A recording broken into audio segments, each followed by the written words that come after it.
right, Bava Metzia Pei Zayin Amud Aleph. So we've been for a few weeks now on Bava Metzia Pei Gimel to Pei Zayin, which is 4 daf of Gemara, of Agadata. We're almost done with these, then B'ezrat Hashem, I think next week we'll have one more from Pei Zayin, then 2 more in Bava Metzia.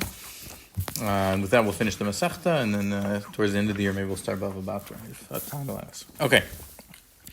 So this week I want to discuss, if we pull off from hopefully labeled. Now we can actually find Al HaTorah.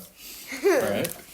So there are certain words have those stickers to help with these types of things. There are certain words that have dots on top of them. Right?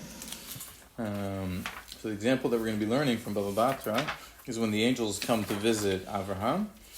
Right. So it says, "Vayamru eilav ayesar ishtecha, vayomer hinei ba'olam." So I say to him, where is Sarah? And the word him, eilav, has a very strange arrangement of dots. Okay, so here, all right. The aleph, the yud, and the vav have dots. In Sefer Torah, it's like this. Okay, and the lamed does not have a dot. Okay, and so we're going to be discussing dots in general. Because this is not the only place they appear. There's different words that have dots. There's different types of arrangements of dots. We're basically going to be learning that entire sugya, and then. really isn't. Okay, thank you. Good. All right. Bava Metzia Pei Zayin Amud Aleph. Vayamru eilav eisar ishtecha vayomer hinei ba'oel. So the angel said to Avraham, eilav, where's your wife Sarah? And he said she's in the tent. Okay, so why have this interaction? So the Gemara says, Leodia shesara imenu tznuah hayta. Right, to teach she's where she belongs. She's in the tent. It teaches a modicum of modesty. Okay. Amar Rav Yehuda Amar Rav Vitem Rabbi Yitzchak Yodim Hayu Malachei Sharei Shesara Imenu Ba'al Hayta. So he says, why did the angels have to ask where she is? Surely they know where she is. It's like Ayeka. It's like Ayeka, exactly. Very good. Yep. Ela Mai Ba'oel Kedei Lechabeva al Ba'ala. It's to make Avram appreciate her, right? If Avram says, "Oh, she's in the tent," so that reminds him that she's, to appreciate, what she's doing and where she is. Okay, so they said that in order to kind of say, okay, you have to give her the cup for Birkat HaMazon, because they were having the meal. Okay, Tani Mishum Rabbi Yossi, this is the point. Lama Naqud al ayo Shebaeliv. Right, so as we saw, the aleph, the yud and the vav have dots on them, but the lama does not. Why is that? Limdat Torah derech eretz, shish'al adam b'achsanya shelo. So what does that mean? That a person, we'll see what it means in a minute. Okay, and Breishit Rabbah will explain this. Let's just finish the Gemara. Ve'amar Shmuel says, Ein shoalim b'shlomi shaklal. So Shmuel says, wait, isn't there an issue you're not allowed to ask about the welfare of a woman in general? Because it's considered not modest to ask about the welfare of a woman. The Gemara says, you're allowed to ask her husband how she's doing. Right? That's not considered immodest. Right? To say to Avraham, how's your wife Sarah? But you can't say to a random man, how's a random woman doing? Because that's considered immodest. Why did he tell? He didn't. The angels asked Avraham about Sarah, who was his wife, and that's allowed. Right? They're not bound by these laws. The angels? Yeah, it could be. So I was actually. You're not supposed to, but they did it because they're angels. So I was. We're not going to get into understanding. I wanted to focus more on the concept of the dots and less on. But the Mefarshim go on and on about this specific example. One of the things that I think is Harif, one of the Achronim, he says the angels don't have a Yetzer Hara. So the whole concept of needing to act with modesty. What are you afraid of? Okay, fair enough. Okay, it's not. I didn't go into that, but yes, you're right. The point here is that there's a drasha that's derived from these 3 dots on top of the word eilav. In Breishit Rabbah, there's a parallel teaching, and it elaborates on that. Vayamru eilav eisar ishtecha.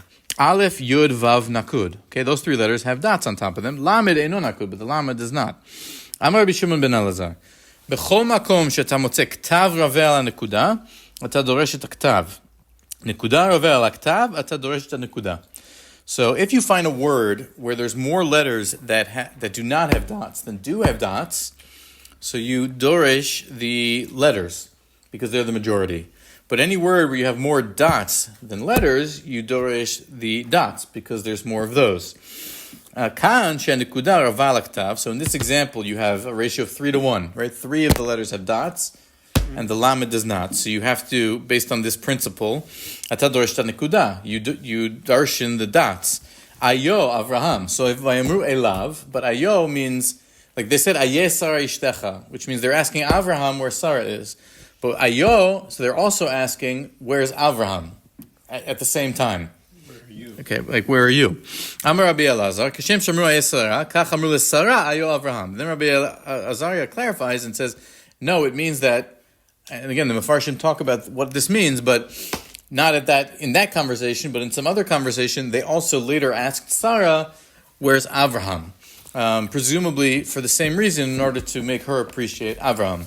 But the idea is that these three dots teach that the angels were not just asking Avraham about Sarah, but also the other way around. Can I just ask about the dots? Yeah. If this is the way that you dash on dots versus which one has more, then if the Torah wanted us to dash on the lamed, why wouldn't you just put the Dal and Lamed? Yeah, there must be a reason that it's different here. Okay, awesome. Yeah, we're getting to it. Yeah, very good.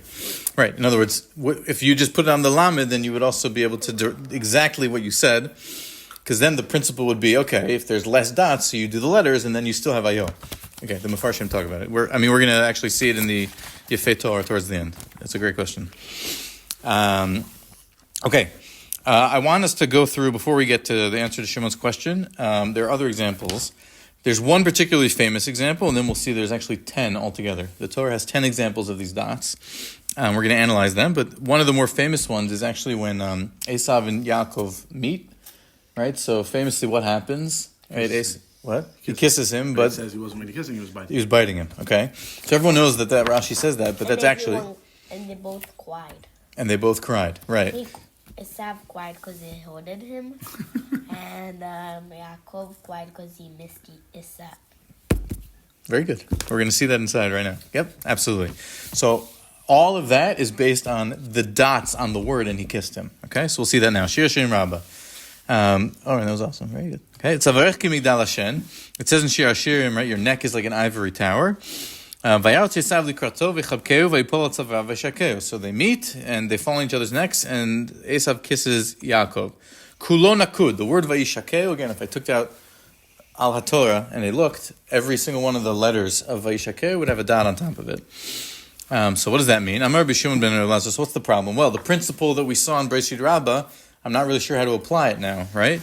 Because we said, Kol makom she'ata motze shaktav ravel nekuda, atfes et haktav u'minecha nekuda.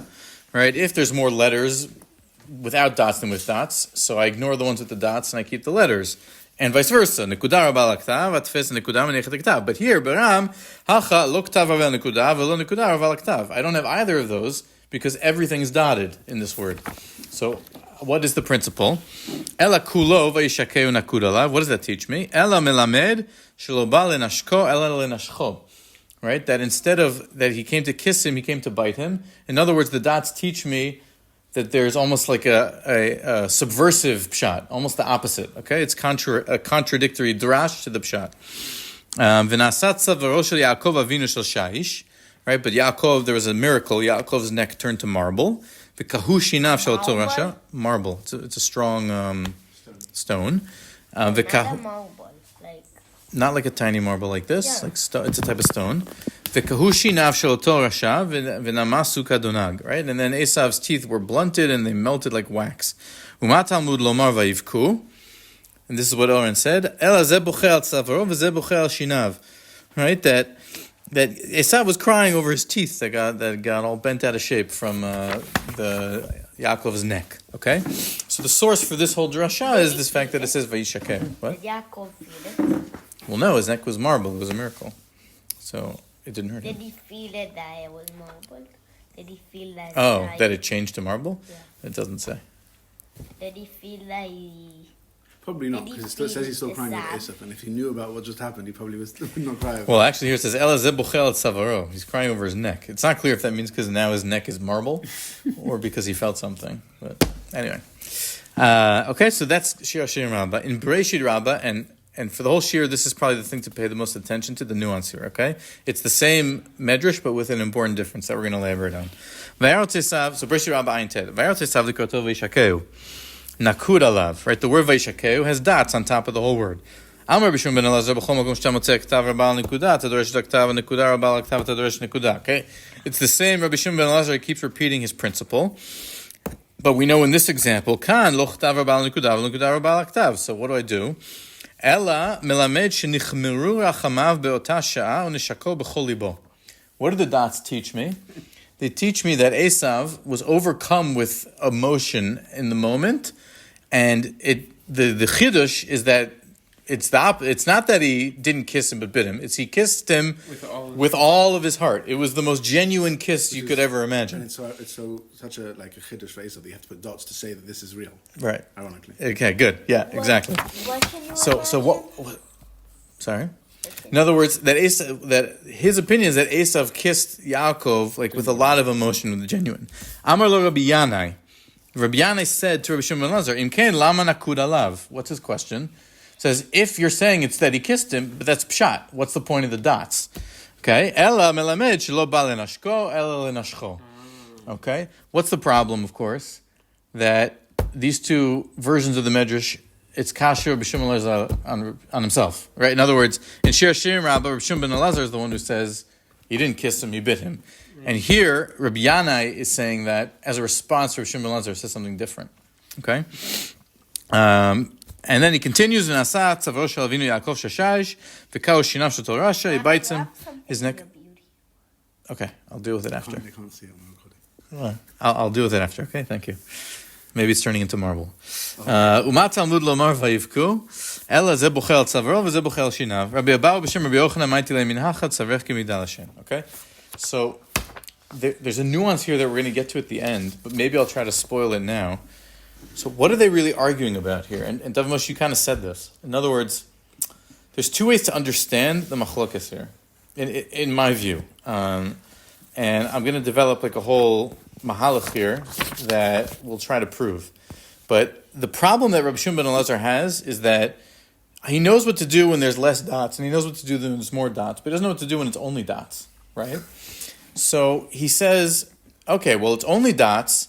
So in one place he says that teaches me, it means the opposite. Namely, instead of a kiss, it's a bite. In the other place he says it teaches me, no, he kissed him super kissed, right? Does that mean he's saying that, like Shimon said, it's against the pshat? In other words, that when you say that he kissed him, that means the pshat is that it wasn't a genuine kiss. That's the pshat. And so when he says, no, he kissed him genuinely, that's the drash going against, because the dots are teaching me the opposite, or is the dots to emphasize the pshat? It's like an underline, right? Do you see the difference? Yeah, it's quite harsh to say. I wasn't going that far when I was joking. I was just saying the assumption would be that with Eilav there's all sorts of sketchy stuff. But yeah, not that the pshat would lie. Like it says that he kissed him, but you have to put dots to be like, and he really meant it. Okay, so let's look at the Yalkut Shimoni for a second. It's actually the last source. I'm kind of skipping to the end here. Yaakov wasn't a trickster. Right, so it's a complicated scenario. That's why you have to. So on page 3, ignore the tables. We'll get to them. Yeah, it was mashkia on the plane on the way here. Anyway, look at Yalkut Shimoni on the plane. Some of it, yeah. The Yalkut Shimoni says the following. Yeah, it's on page 3. Okay, it's the last source. So it says Vayishakeu shelo neshako b'chol libo. So the Tana Kama here says Kayotzebo, right? Vayishakeu. Okay, shelo neshako b'chol libo. So the Tana Kama says the context of this Yalkut Shimoni is dots. So he says the fact that Vayishakeu is dot, it teaches me that he didn't kiss him with all of his heart, which is like another way maybe of saying like he bit him. In other words, like the pshat is that he kissed him. And so he didn't kiss him properly.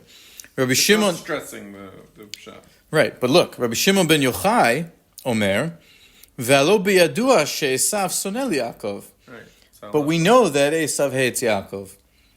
Ela nevchu rachamav be'ota she'a u'nishako b'chol libo. So Rabbi Shimon ben Yochai is saying, pshat is that the kiss was not genuine, because of course Esav hated Yaakov. So the dots, when he says his mercy was aroused and he kissed him with all his heart, it's not emphasizing how important the kiss was. it's being consistent with the principle of that the dots are saying contrary, not emphasizing, but the pshat is the opposite of what you thought it is. So we don't know from this, right? And this is the point. We don't know if it's fully dotted, if it means contrary or stressing, because in this example it depends on how you understand what the pshat is, like Rav Shimon Bar Yochai or like the Tanna Kama.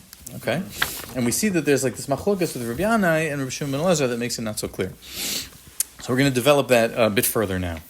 Just quickly in Pirkei, we'll skip Pirkei Rabbi Eliezer for a minute and we'll go to Nazir. Okay, let's start to look at some other examples that help us understand this. The Gemara in Nazir and Chav Gimel Amud Aleph, back to page 1. It says as follows.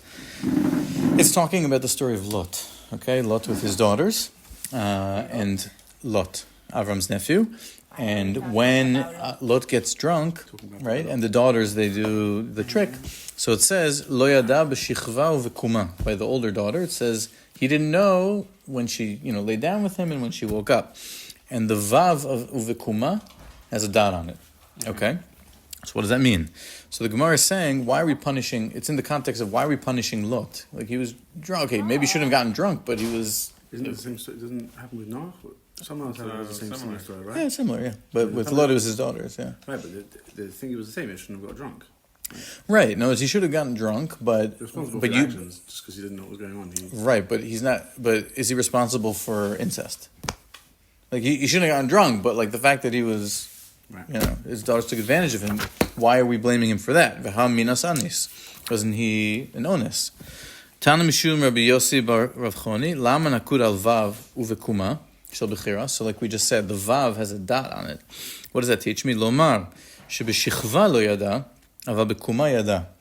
In other words, he sobered up in time to understand what had happened when she got up. Contrary to pshat.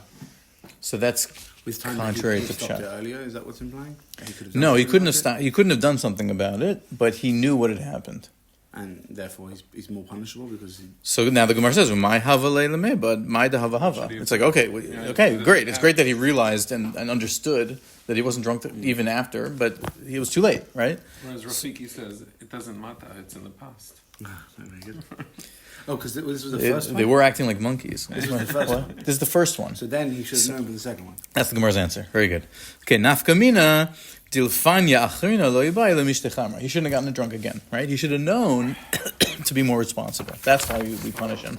But actually, indeed, the Gemara says the first instance, we don't, he's not punishable for the instance that he did. But the second time, he was negligent, okay? But the point, for our purposes, is that the word uvekuma has a dot on the vav. It's anti-pshat. And it's contrary. Right? Here it's clear that it's contrary. In other words, that he didn't know when she lay down when she got up, but it means he did know when she got up. Right. So it's clear that it's the opposite of the pshat. If that's what we're learning is pshat, why bother to talk? Not say that word. He didn't know when she lay down with him. Oh, so why is it done with dots? You're saying? Why say the word and then say actually not true? Just leave the word by having a dot. By having a dot. So we'll see a bunch of examples now where. There's each example you can give a different explanation. Here it could be for Lot's honor, you don't want to you hint to it, but you don't actually say it explicitly, things like that. But there's kind of a way to read it into each of the examples, okay? Another example that's in the Talmud, okay, at the very end of Sefer Dvarim, right, in Parshat Nitzavim. So Moshe says, Anistarod Hashem Elokeinu v'aniglot lanu levanenu ad olam. That's what called Divrei Torah Zot, okay? So this is actually the most extreme example of the dots. Lama nakud al lanu ulevanenu val ayin shebe'ad. Okay, so the phrase lanu ulevanenu, all the letters have dots, and the ayin of ad has a dot, but the dalet does not. Okay, and the Gemara actually, and this is, we're not going to talk about this, but this is in and of itself a fascinating answer.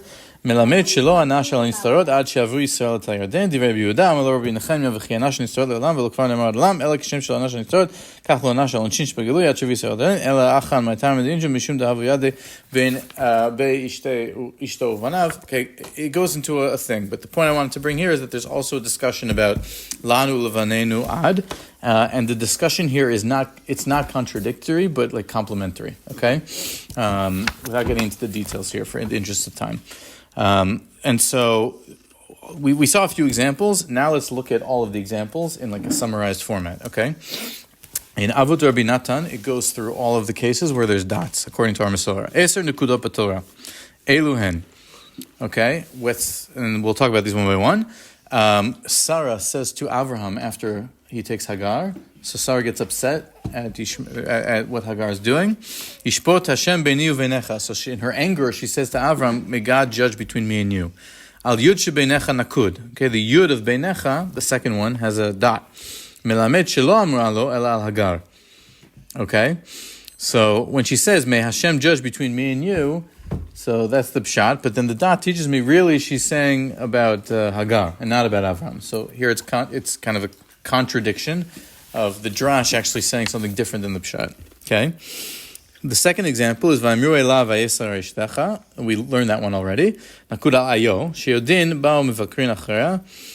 That it's okay. It gives a slightly different. That she'odin ba'u mevakrin achera. And those are asking Avraham where Sarah. Okay, so that's not contradictory. It's complementary. Right? It's like an additional question they asked. It's not.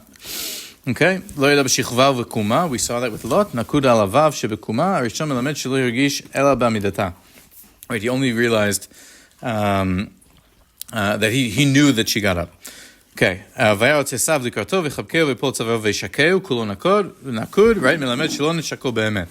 That he didn't really kiss him. Rabbi Shimon Elazar omer neshika zo shelamed v'chulan enan shelamed.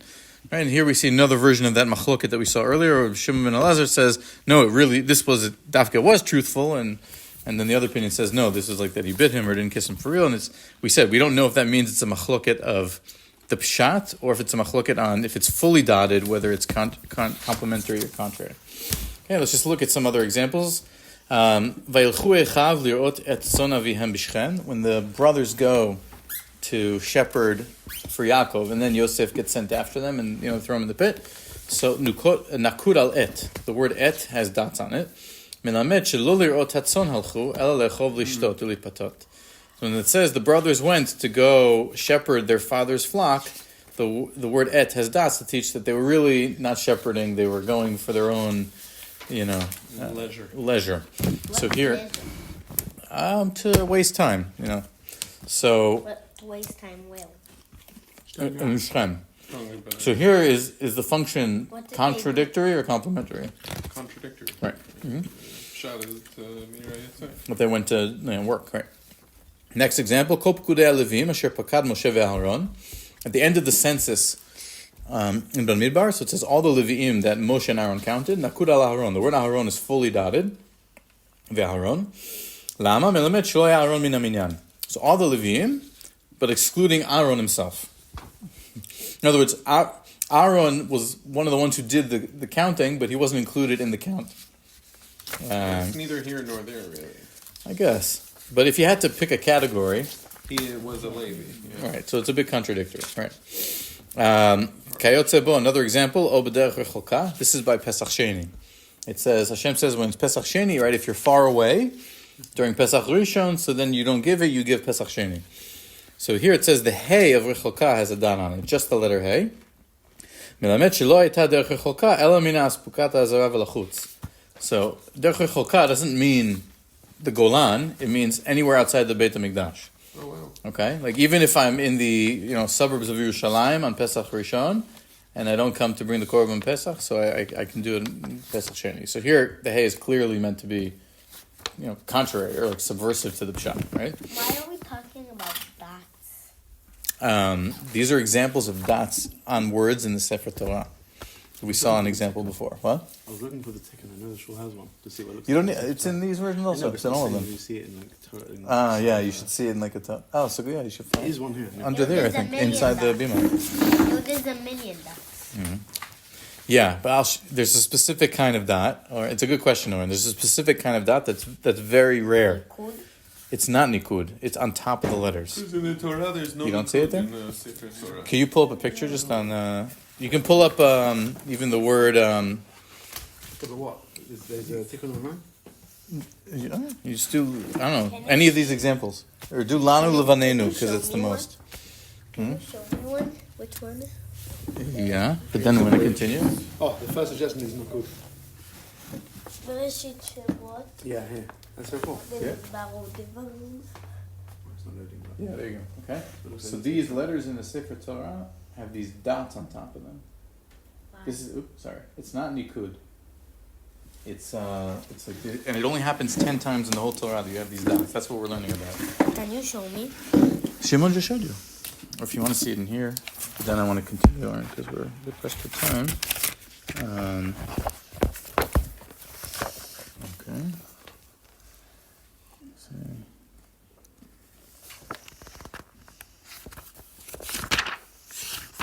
You see this Nikud. There's Nakud, but if we look here, okay, like this word, for example, you see these like circles on top. That's not That's Nikud. 3. I know. So what is it? So that's what we're learning about. All right, I just want to continue, okay? Okay, the 8th example, Vanashim ad nofach ad asher ad medva. This is in one of the songs in Parshat Chukat, of like the battles Bnei Israel did. So the word asher has a dot on the resh. Nakud al resh sheba asher, just on the last letter. Lama melamed shirchivu avdei kochavim lo chrivu medinot. So it teaches when it says they destroyed, Vanashim is like they annihilated this city. So it means they destroyed the people in the city, but not the surroundings. So here it's also contradicting the pshat. Visaron, Isaron, right? We're all familiar to that from the laning during Chagim. Shel Yom Tov Harishon Shel Chag HaSukkot, Nakud al Isaron bavav. The first Isaron has a dot on the vav. Lama melamed shelo yehei sham el Isaron echad. So it says Isaron. That the first Isaron, the dot teaches me it's only one Isaron. So there it's contradictory. I think your question is strongest here. So why even write it? I don't know. And then the final example is in Istarot LaHashem Elokeinu v'Aniglot, which we saw as the longest one. Okay? There's also an example in Ketuvim.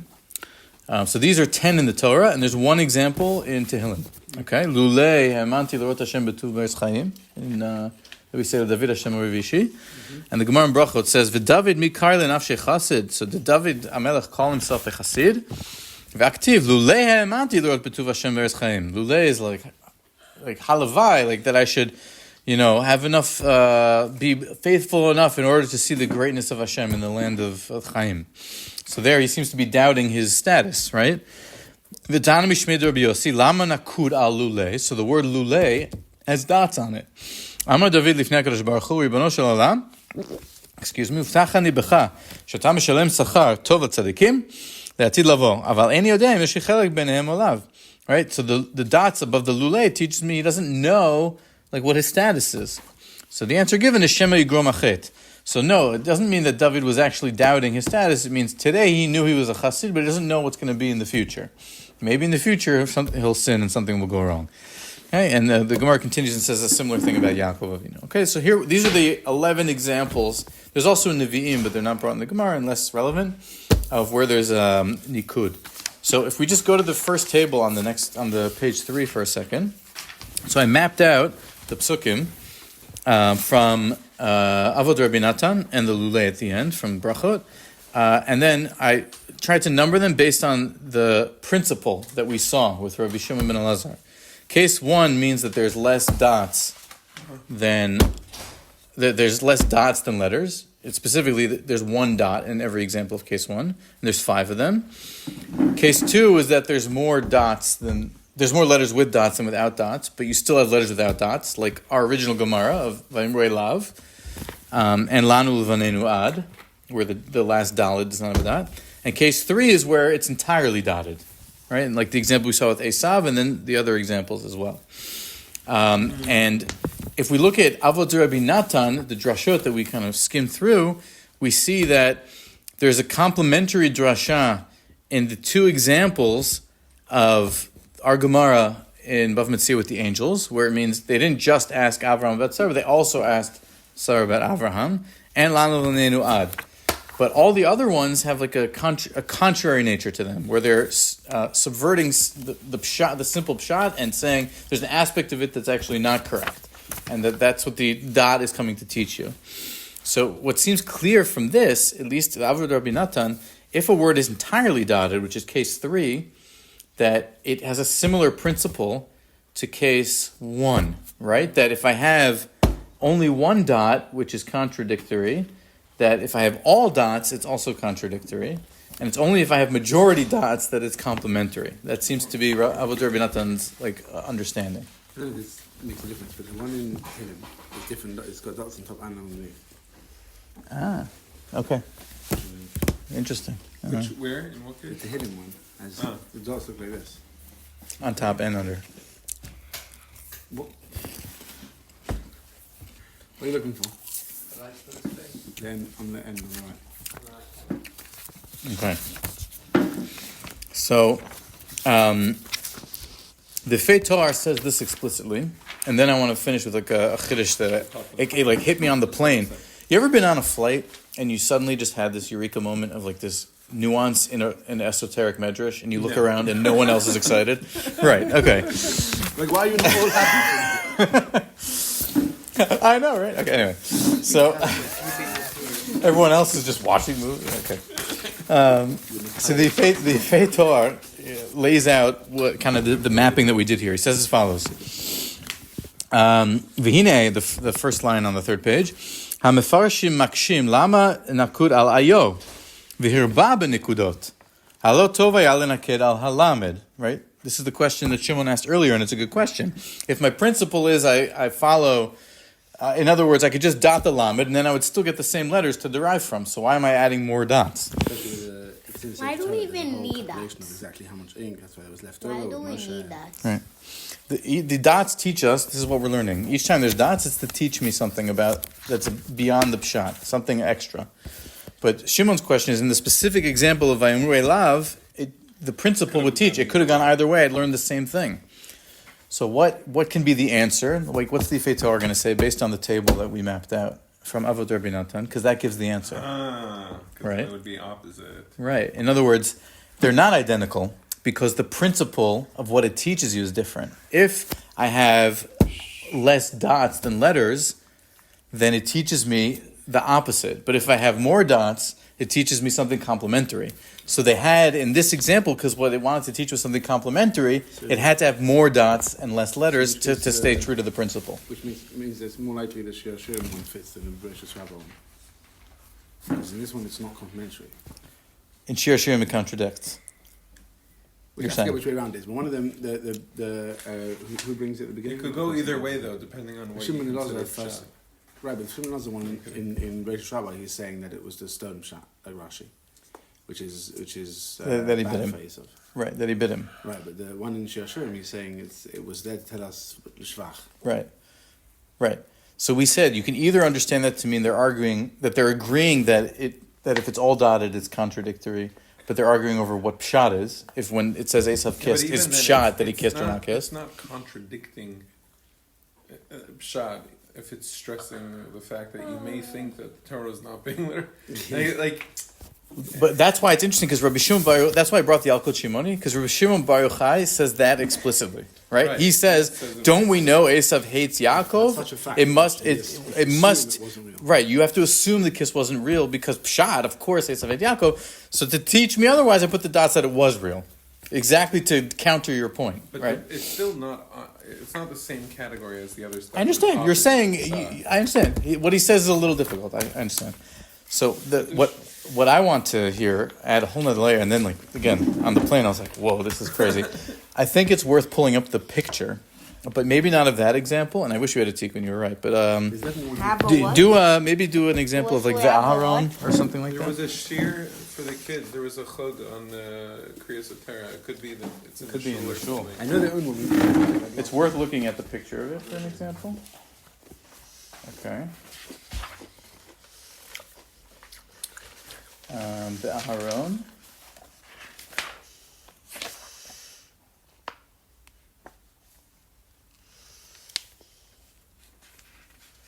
Really could be any of the examples.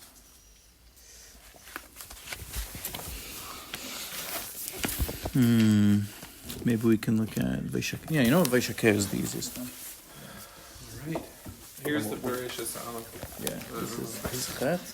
Right when Esav kissed him.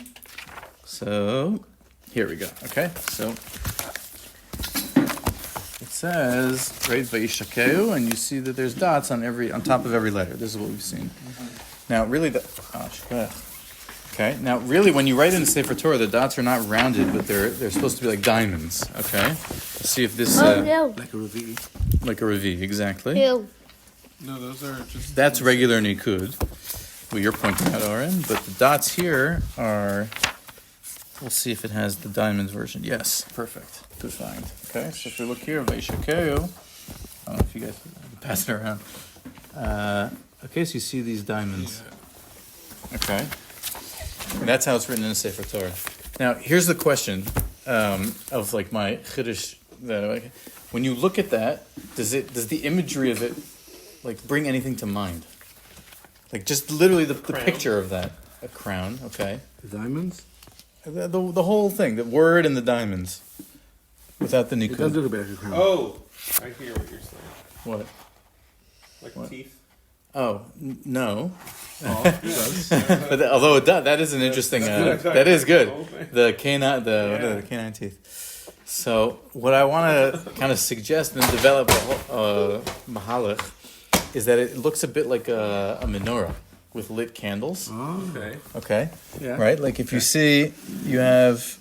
Like the word is kind of like the menorah, and then the dots are the flames. Can I see? Yeah. Okay, and therefore. Where was it? And therefore, good. So why am I suggesting that? Because Where was it? Oh, there's a famous, when it comes to lighting Hanukkah candles, there's the classic 3 levels, right? There's the simplest way to fulfill the chiyuv is nerish ubeto, candle for the which is whole one candle every night for the whole house, right? Then it says veha mehadrin, is I light ner l'chol echad ve'echad, right? Every person in the house lights a candle, but only one candle every night. Papa, where And was then- the other 3? I'll explain in a second. Okay, let me finish this thought. And then the third level is v'amahadrin mina mehadrin, which is that you light one candle the first night, 2 the second night, according to Beit Hillel. And then the famous machloket between Tosfot and the Rambam on this is like the halacha shir on Hanukkah, right?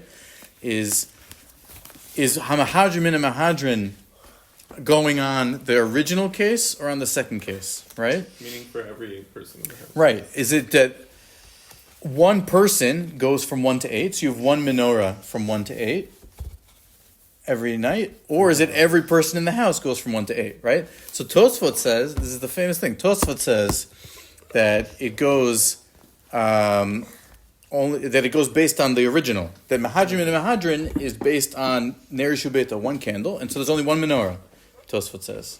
And you go from 1 to 8. And Rambam says, no, it goes on Mahadrin, and so every person does it.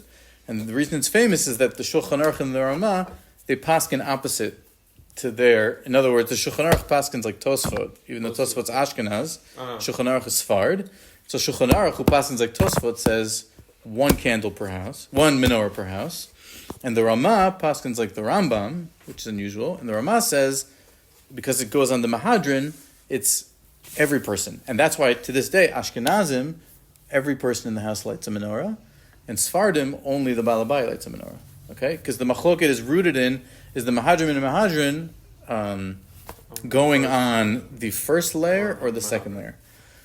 So what I would like to suggest is that we saw that you can have kind of like Ner Ishubeto, which is that there's one candle, there's one dot. And that's a case like the first example. Right? Yishpot Hashem b'ni uveinecha. And there it's clear to everyone it means contradictory. It means do something that's subversive, right? Lo shichva, Lot didn't know when she got down or got up. There's one candle on the Vav, so it means that he did know that he got up. Okay, it's the opposite.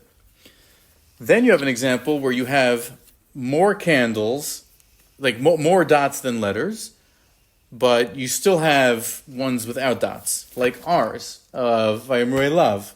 Right, with the angels. And there we saw that it means something additional, complementary, not contradictory. And then the question is, what if I have all dots?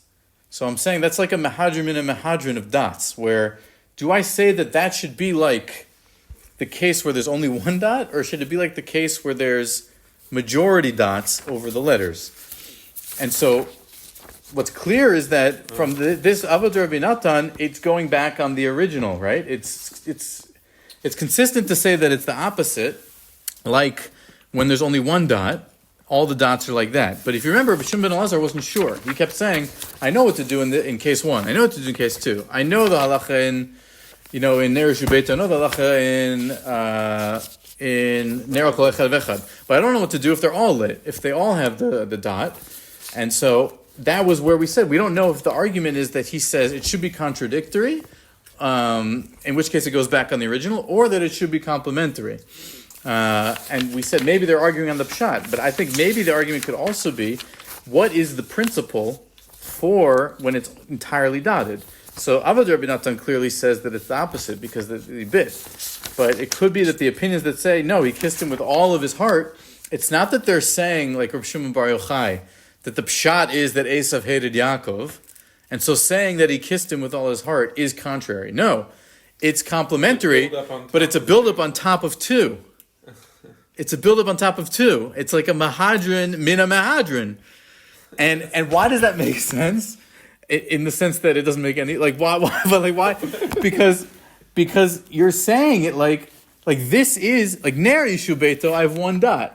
Like in Hanukkah. Right. Ner l'chol echad ve'echad means that I have there's always like a candle for a bunch of menorahs, but there's also ones that are always not lit, which is like the case of eilav, where it's like I have like 3 individual candles, but I have also the menorahs as ones that are not lit.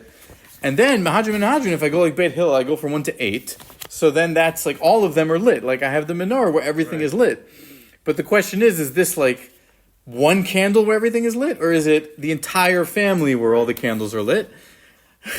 And just the imagery of the dots on the word like really kind of honed in that it's almost parallel in this sense to that idea of like, does case 3 build on case 1 or case 2, which is a machlokah between Tosfot and the Rambam in Hilchos Chanukah, and it could be that here it's also a machlokah between Rav Shimon ben Elazar and Rav Yanai about, do I build when I look at Vayishakeu and I say, did he bite him or did he kiss him extra hard? It might not be the argument at the pshat, but that they're arguing on, is the rule when they're fully dotted like when there's only 1 dot or like when they're majority dots?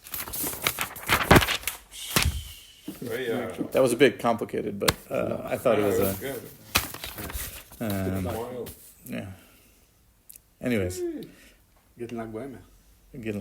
That's right. Was lit. There you go. That's a 3 or 4 layered pond. Yeah. For the last few weeks, the shiurim have been longer and more intense, and I think once we finish, something about this section of Bava Metzia, I don't know what it is, but we'll go, I think, to a more like light shiurim to end off the year. But Light. so many puns. We missed the Rashba, right? You didn't read. I didn't read the Rashba.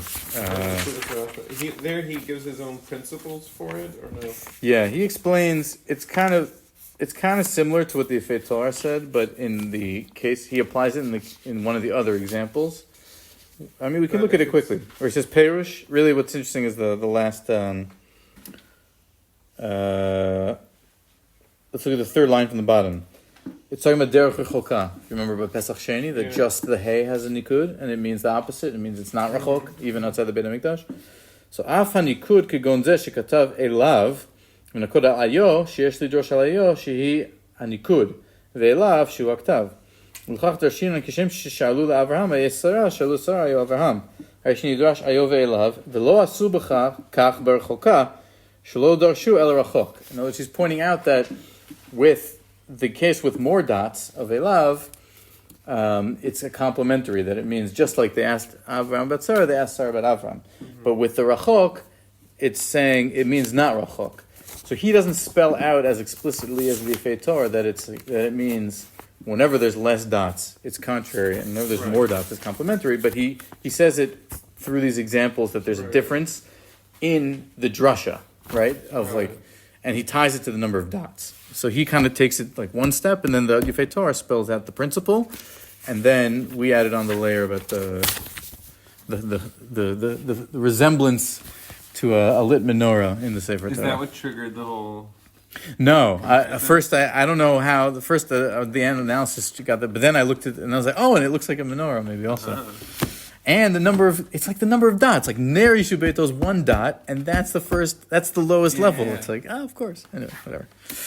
Very, very nice. No, it's actually It's a chum. We didn't see this inside. With this, I'll finish. But it's like, Oren, you asked also, the what's the chart on story? bottom? Oh no. Yeah, the chart on the bottom like lays out all the opinions that we kind of discussed with a bit more of like the applications. Is it that the pshat contradicts or complements? And then do the dots add or not add? And you can kind of build out What did I ask? like what is the story with these dots, right? So the Gemara actually says that Ezra added them. In the case of Lanu Levanenu Ad Olam, so the Gemara says, why are there dots? So it says Ezra didn't know whether these words were supposed to be there or not. He thought that they were. He put the dots. And the Gemara says that when Eliyahu will come, Eliyahu will say to Ezra, why are there dots on these words? And Ezra will say, well, I thought that they were supposed to go there, but I wasn't sure, so I put the dots to like remind myself in case they're. And then Eliyahu will either say they should have been there or they shouldn't have been there. Mm-hmm. So it's first of all the Gemara says that the dots were added in the time of Ezra, but also that they're coming to reflect. Explain how some of it could be the opposite. What do you mean? It just makes it less like Sinai, like it's less. If it's a mistake, no, it's a mistake in some of the dots. It makes it like there's a similar discussion with like Kriyo Ktiv in the Rishonim. Like I think the Radak and the Barbanel argue about what does it mean that I have a word that's written one way and read another way. Right. And I think the Why is Barbanel he says it's because there's kind of embedded in the Masorah this uncertainty about which is correct. What? Sorry. Why is there a hand heel? Why is